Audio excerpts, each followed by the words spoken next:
बाबूजी मैं बता दूं, घर का इकलौता लाल था, बाप का कमर टूट गया।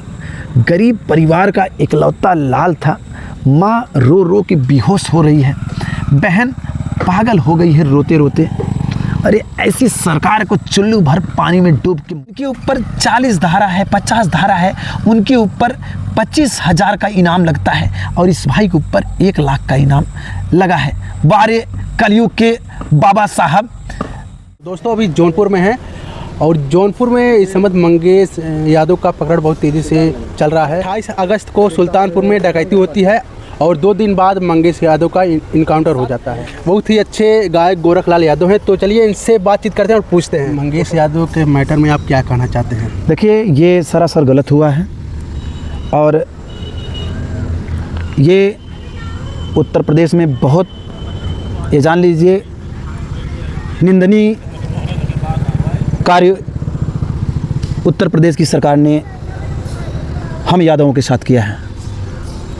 यादवों के साथ किया और समाज के साथ, मतलब सबको, उस आरोपी में सबको गिरफ्तार भी हुए हैं। तो गिरफ्तार से कुछ नहीं होता है। गिरफ्तार 4 को आप गिरफ्तार कर सकते थे, 1 को इनकाउंटर कैसे कर दिए? 4 को आप गिरफ्तार कर रहे हैं, 1 को इनकाउंटर कैसे कर दिए? 4 के घर आप नोटिस भेज के उनको सिलेंडर करवाते हैं और 1 को 2 बजे रात को उठाते हैं। और जब बहन प्रिया पूछती है कि मेरे भाई को कहाँ लेके जा रहे हैं आप लोग, तो कहते हैं कि पूछताछ के लिए लेके जा रहे हैं। और इसके बाद जब बहन प्रिया पूछती है कि सर कहाँ लेके जा रहे हैं, कहते हैं कि इनको पूछताछ के लिए लेके जा रहे हैं। फिर बाद में इनकाउंटर हो जाता है, कहते हैं कि आपका भाई माफिया है, आपका भाई ये है, आपका भाई वो है। 2 बजे रात को अगर आप किसी को बिस्तर से उठा के लेके जाएंगे, क्या वो पिस्टल लेके जाएगा? क्या वो 2 चक्का पुलिस की गाड़ी में लेके जाएगा? ये सरासर सिर्फ यादव था, इसलिए इनकाउंटर। भाई आप एक सम्मानित पत्रकार हैं, बताइए, मैं ये सवाल आपसे पूछना चाहता हूं। उसको 2 बजे रात को उठा रहे हैं पुलिस वाले, न उसके हाथ में कोई असलहा है न कुछ है। जब 2 बजे रात को उठा के पुलिस वाले अपनी गाड़ी में लेते हैं, 2 चक्का कैसे मिल गया? खबर देखिए, आप खुद खबर देखिए, साक्षात उसमें दिख रहा है 2 चक्का से भाग रहा है वो। बताइए 2 चक्का से जब वो कैसे 2 चक्का उसको मिल गया? इतना ही नहीं, जब उसको पकड़ के लेके गए पुलिस वाले तो कैसे वो भाग जाएगा? और इतना ही नहीं, 2 चक्का गाड़ी कहाँ से आ गया उसके पास?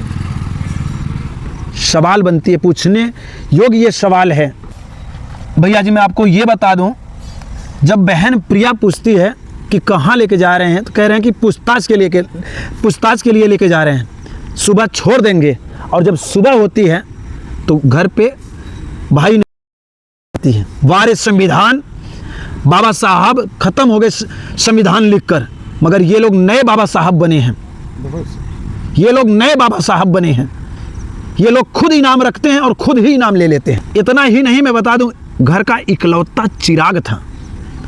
आप जाके या तो आप वीडियो में दिखाइएगा, गुंडा बदमाश कोई होता ना, उसके पास 4-4 गाड़ियाँ, 10-10 गाड़ियाँ लगी होती, फ्लैट होता, कोठी होता, 4-4 साइडों उसके साथ में होते। 19 साल का लड़का क्या कर सकता है? बाप बेचारा एक असहाय, गरीब असहाय है बेचारा, कमर टूट गया उस बाप का, माँ बेहोश हो गई है। उनके घर पे जाके देखिए कंडीशन। यही काम तुम्हारे परिवार के साथ में होता, तब तुमको क्या समझ में आता, बताइए। और इतना ही नहीं, जो जिसके ऊपर 40 केस है, 50 केस है, 20 केस है, उसके ऊपर 25,000 का इनाम लगता है। और फर्जी मुकदमा 3 लग गया, इसके बाद 1 लाख का बदमाश निकल गया और 2 ही दिन के अंदर इनकाउंटर भी हो जाता है। जो 4 बंद हैं वो इनके रिश्तेदार नहीं है। मैं मर्द मानूंगा इनको कब? जब उन लोग को जेल से निकाल दौड़ा के इनकाउंटर करेंगे। और जब तक इनकाउंटर उन लोग का नहीं होगा, तब तक हम लोग कदम नहीं हटाएंगे पीछे। इतना ही नहीं सर, इतनी बड़ी खुफिया एजेंसी थी, इन लोग की इतनी बड़ी गैंग थी, तो कैसे उन लोग को जेल में बिना कुछ राय, बिना ट्रिक दिए कैसे वो लोग समझ गए, कैसे वो लोग सिलेंडर हो गए? इसमें इन लोग की मिली भगत है। और एक चीज़ और बता दूं, जो साहब इनकाउंटर किए हैं, इनकाउंटर चप्पल पहन कर किया था? नहीं।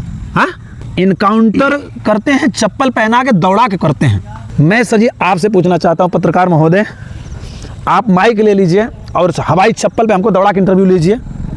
पाएंगे आप? नहीं नहीं। और आप 2 चक्के से किसी को बैठा के इनकाउंटर करिए, गोली लग जाएगी? कभी नहीं लगेगी, हवा तक नहीं लगेगा। ये लोग सटा के गोली मारे हैं। आज जब भैया अखिलेश यादव हाथ लगा दिए, सबकी फट के हाथ में आ गए। जब भी दूर से किसी अपराधी को आप गोली मारेंगे तो पूरा चिथड़ा हो जाता है, मगर यहाँ सरासर अन्याय हुआ है, गोली सटा के मारी गई है। और जब तक जो इनकाउंटर किए हैं, जब तक इनको सज़ा नहीं मिलेगी, जब तक इनके रिश्तेदार जो जेल में बंद हैं, जब तक इन लोग को इनकाउंटर नहीं होगा, तब तक हम लोग कदम पीछे नहीं हटाएंगे और न्याय इनके सीने पे चढ़ के लेंगे हम लोग इस बार। भैया सरासर सत्य बात है, माननीय अखिलेश यादव जी गरीबों के मसीहा हैं, युवा नौजवानों के दिलों के धड़कन हैं। नेता नहीं, वो हम लोग के भगवान हैं, ठीक है। और पूरे भारत में ऐसा नेता होना चाहिए जो गरीबों की आवाज़ बने। और एक चीज़ बता दें सर, माननीय अखिलेश यादव जैसा नेता कोई हो नहीं सकता। और मैं भाई के याद में भाई को अपने गीत के माध्यम से भावपूर्ण श्रद्धांजलि अर्पित करता हूं। और हमारे singer Gorakh Yadav official channel पे भाई के याद में एक श्रद्धांजलि गीत मैं आज गाया हूं। बहुत ही दर्द भरी गीत है, आप लोग सुनिएगा। जिस गीत को हमारे कवि संतोष यादव जी ने अपने कलम से सजाया है। जौनपुर के मंगे साबिरनवा के, फिर से लीजिए। जौनपुर में मंगे साबिरनवा के, हर जनवा अनायास लैली हाले। जौनपुर में मंगे साबिरनवा के, हर जनवा अनायास लैली हाले। बुति गईले घरवा के दियनवा हो। बाबूजी मैं बता दूं, घर का इकलौता लाल था, बाप का कमर टूट गया। गरीब परिवार का इकलौता लाल था, माँ रो रो के बेहोश हो रही है, बहन पागल हो गई है रोते रोते।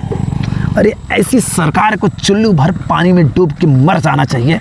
मेरी लाइनें क्या हैं कि घरवा के रहले देखा एक ही सुगनवा, बाबू माई पाली पोसी हर देखले सपनवा।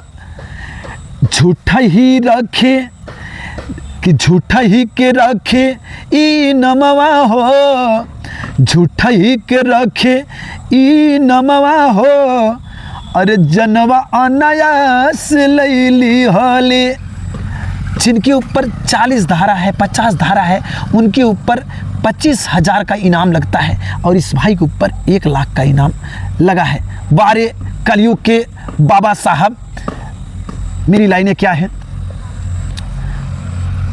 कि पौले खबर जैसे अखिलेश भैया, कि पौले खबर जैसे हर अखिलेश भैया।